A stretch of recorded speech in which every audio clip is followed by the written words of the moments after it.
we are about 1 month away from the release of Mortal Kombat 11. 11, that means that there were 10 games that came before it, which is a nice, clean, simple number and the perfect opportunity to rank those games from worst to best. And last time we ranked a series from worst to best, it went great. Nobody had any problems with it. So I just want to take this opportunity to remind everyone that this list, like everybody else's on the internet, is completely subjective. And another quick note, we're not going to be doing any of the spin-off games like Shaolin Monks. We're not going to be doing Special Forces or Sub-Zero Mythologies. But, just a quick note, if we were to do those, Shaolin Monks would be very high. The other two, not so much. So, let's start off with number 10. And now, look, number 10, it's always kind of tough. You don't want to throw any shade, but at the end of the day, something needs to be on the bottom. Usually that could be a difficult task, but in this case, it's not that difficult, because number 10 is clearly Mortal Kombat vs. DC Universe. This copy of Mortal Kombat vs. DC Universe, this one right here, is the one that I went and picked up in store the day it came out, the morning it came out, and it's one of those things, I went and bought it with one of my friends, and then we went back to my place and we just played it, and we played it, and we played it, and it was one of those things where it's like, we're having fun, right? This game is fun, right? Once the novelty of Batman fighting Scorpion kind of wears off, it's kind of, you're left with a real janky-ass fighting game experience. The game looked like crap, it played super stiff, and, I don't want to be like, oh man, you need violence to make these games fun. I don't think you need violence to make a video game fun, obviously, but this is Mortal Kombat we're talking about. This is one of the series' signatures.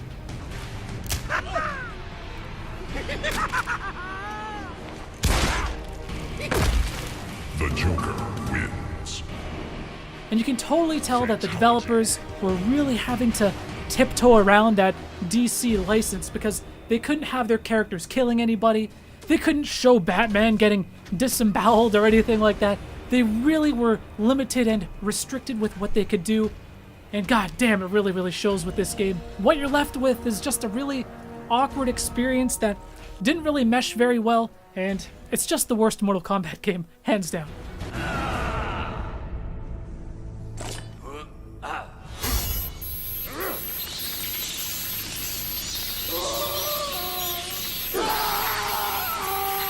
Batman wins. Heroic brutality. Coming in at number 9, a more is less experience, a quantity over quality experience that is Mortal Kombat Armageddon. Now, they're very ambitious with this game. Let's bring back every character from every Mortal Kombat game and make them playable in this game. But at what cost? You can totally tell they had to cut so many corners in this game to bring back every single character. Characters, some that nobody even wanted. Did we need to have mocap in this game? I don't think so. In the PS2 Xbox generation of fighting games, one of the signature kind of traits of those games is each one of the fighters had different kind of styles and different weapons that they could use.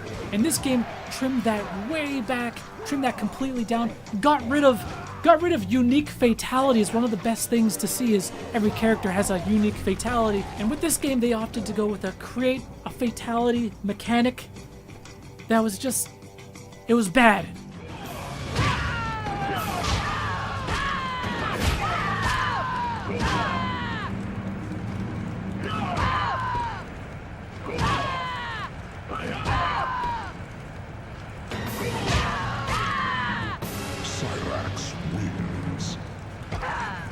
Just lots and lots of cut corners. Look at a character like Motaro, for instance, who's supposed to have horse legs.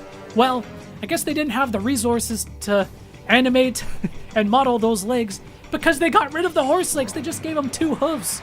They really crammed a whole lot of crap into this game. There's a racing mode in this game called Motor Combat, and there's a full-on adventure mode in this game. There is a ton of content in here, but in order to make that happen, they really had to remove a lot of what made so many of the characters unique and memorable.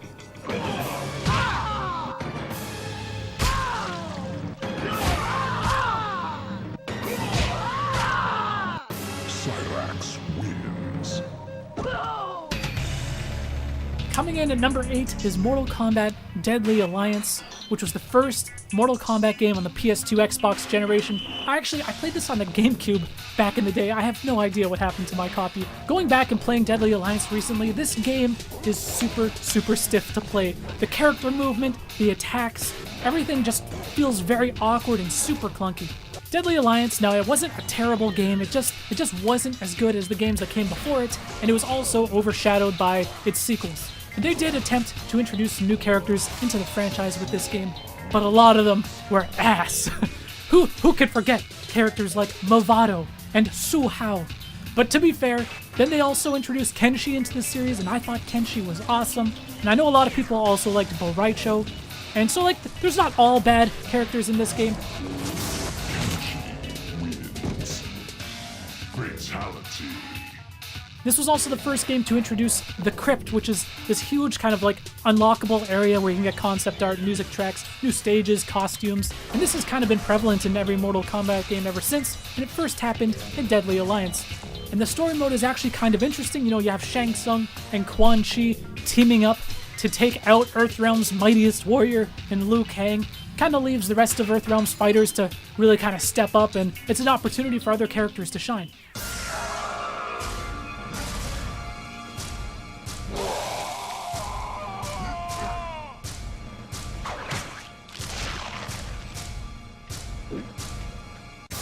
Reptile wins. Fatality. Coming in at number 7 is the original Mortal Kombat, the game that started it all, the arcade phenomenon. This is the Super Nintendo version, the worst way to play the game. And this is the game that started everything. It could arguably be a lot higher just for that reason alone. Just the impact that this game had on the video game industry and even just the entertainment industry with the controversy and violence in video games. This game made waves when it came out. But going back and playing this game today, it's super slow, it's very clunky, very light on content, and you can't really fault it for that. This was a gigantic experiment, using these digitized actors and depicting all of these acts of extreme violence. It was really just to grab people's attention, and do you know what? It worked.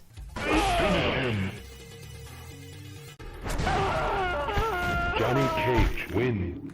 Flawless victory. Fatality. And coming in at number 6 is Mortal Kombat 4, the first 3D game in the series, and it was a really big deal to go 3D. Back in the day, back in the late 90s, it was, okay, 2D is over. 2D is a thing of the past. Let's bring everything to 3D. It all needs to be 3D. 3D was the future, and there was a lot of other 3D fighting games at the time, and compared to those games, Mortal Kombat 4 is actually pretty good.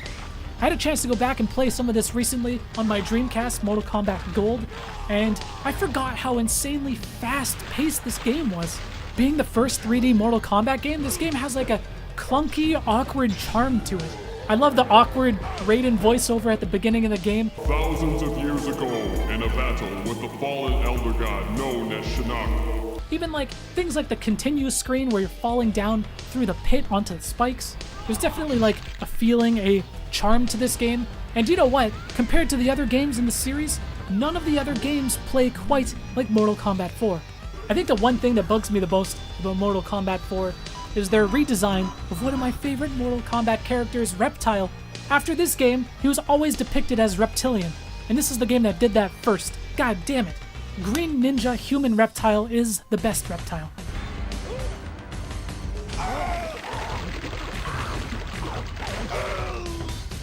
Reptile wins. Fatality. Coming in at number 5 is Mortal Kombat Deception. Definitely the best Mortal Kombat game of the PS2 Xbox generation. I feel like they fixed a lot of the gameplay problems I had with Deadly Alliance, and it wasn't a bloated mess like Armageddon. This game was actually pretty fun. It had an interesting story with Onaga, the Dragon King, and it also brought one of my favorite character team-ups ever in a fighting game in Noob Smoke.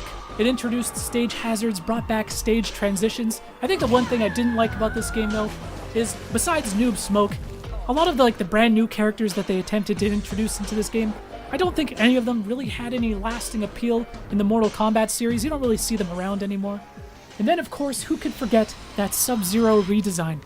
What the hell was that? No. Oh!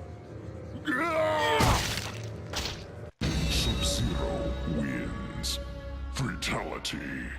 The next couple were very difficult to place. They were almost interchangeable with one another, but for number 4, I gotta give it to Mortal Kombat 10 or Mortal Kombat X. Mortal Kombat X was so good. This game was so fun to play. The combo system, the variation system, which made even two people, if they were playing the same character, could still be playing them differently. Visually, it was definitely the best looking Mortal Kombat game, which kind of makes sense because it was the most recent. And just like artistically though, this game has such like a dark tone, such a dark color palette, really had a unique feel to it. And Mortal Kombat X definitely introduced some of the best original characters. I know not everybody was super hot on some of like the kid characters, and I totally get that, but I do think Cassie Cage was an awesome character. But then like characters like D'Vorah and Aaron Black, so many great new characters to the series. And guest characters, holy crap, the guest characters. Some may say too many, but you can't deny that it's pretty neat to see characters like Leatherface and Jason Voorhees face off against Predator and Alien. Super cool. And this game had a really amazing cinematic story mode, something that NetherRealm Studios is definitely perfecting, and I can't wait to see in Mortal Kombat 11. It was just a really fully featured Mortal Kombat game, definitely one of the best in the series.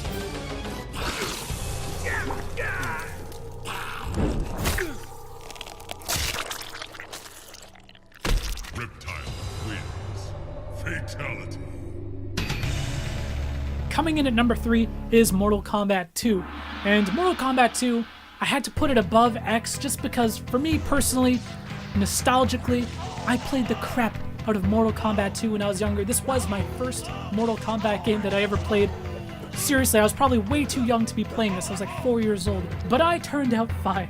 And you know what? Much like Mortal Kombat X, this game did have like a darker, almost like creepy tone to it. Back when I was playing this when I was younger, it almost scared me. Like looking at Baraka's portrait in the character select screen, that shit was creepy to me, man. And speaking of the characters, man, this game introduced so many iconic characters to the series, and Mortal Kombat 2 was a very, very important game because this is coming after the huge success of Mortal Kombat 1, and there was a lot riding on this game. This was an important game coming off the heels of the huge success of Mortal Kombat 1. Was that a one-and-done fluke game? But no, Mortal Kombat 2 proved that this is going to be a legit franchise, and it really did improve upon the series in every possible way. Visually, the characters, the special moves, the way the game played was just so much better than the game that came before it. Going back and playing it today, it's definitely a slower paced game with not as much of an emphasis on combos as some of the other games in the series.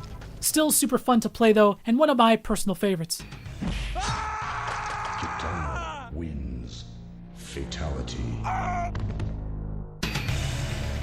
You know, these top handful of games, they're all amazing, but these top 2 are definitely, in my opinion, the 2 best in the series. For number 2, I gotta give it to Mortal Kombat 3 or Ultimate Mortal Kombat 3, and to an extent even Mortal Kombat Trilogy, which is completely based off of 3. Mortal Kombat 3 is definitely the best game in the 16-bit generation of Mortal Kombat games. The 2D digitized characters. This game looked amazing, this game played amazing, the combo system in this game was insane. It was a very fast-paced game, especially coming off of Mortal Kombat 2. They introduced running into this game. This is also where the series became a little bit more self-aware, a little tongue-in-cheek with the over-the-top violence. Things got a little bit silly, and it really didn't take itself very seriously.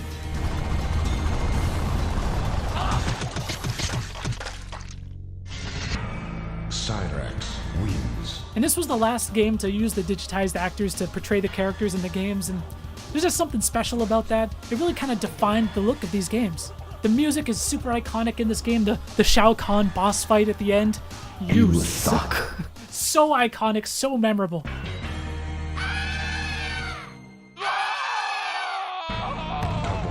Wins. Fatality.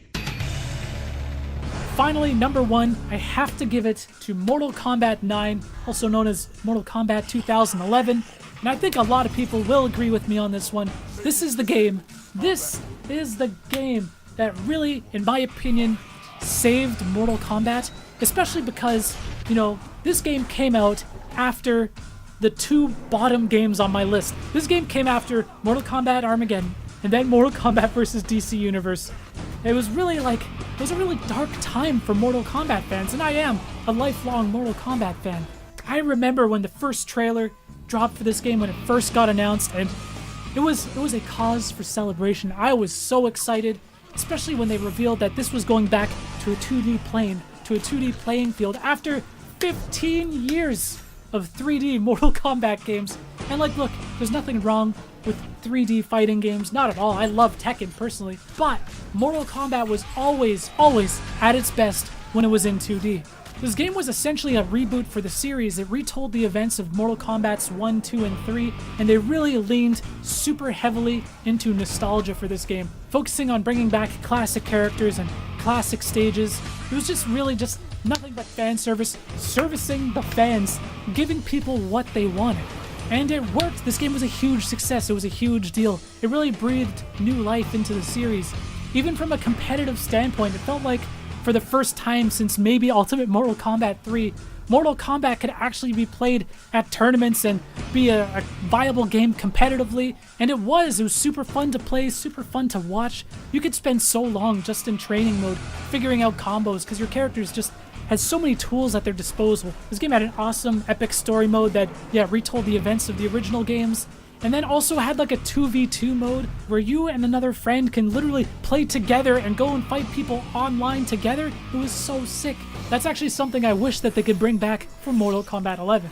This game just hit all of the right notes at the time we needed it the most. In my opinion, it is hands down the best Mortal Kombat game.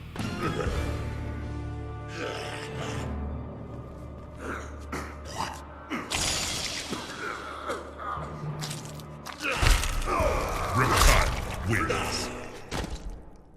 Fatality. That is it for my list of Mortal Kombat games ranked from worst to best. Let me know what you guys thought. What changes would you make to the list? And making this video has made me very, very excited for Mortal Kombat 11, which is out in just about a month. So I think I'll make some more Mortal Kombat content in the lead up to that. Anyways, thank you guys so much for watching. Peace out.